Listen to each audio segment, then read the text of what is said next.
Donc en général, quand on part en vacances, c'est pour déconnecter. C'est pour ça qu'on quitte son environnement habituel, qu'on essaye d'aller dans un endroit différent. Mais souvent, ça ne suffit pas.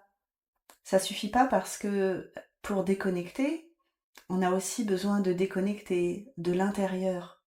Donc bien sûr, s'éloigner temporairement de ses activités habituelles, le travail, changer d'environnement, etc., peut nous aider à faire ça.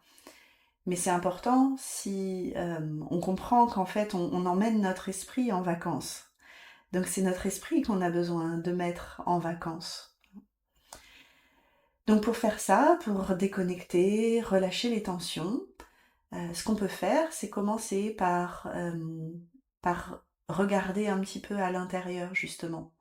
Puisque on emmène notre esprit en vacances, on a besoin de se tourner un petit peu vers notre esprit et d'essayer de voir en fait qu'est-ce qui se passe là-dedans.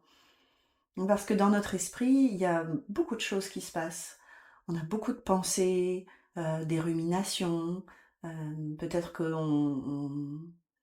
on fait un petit peu le bilan de l'année et on n'est pas toujours très content de ce qui s'est passé.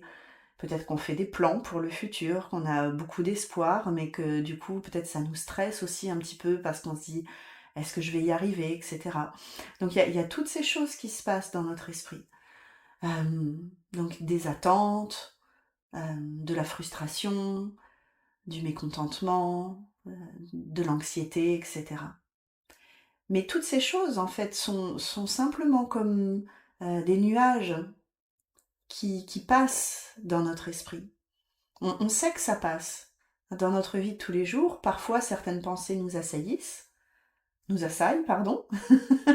Et puis parfois, on est tranquille.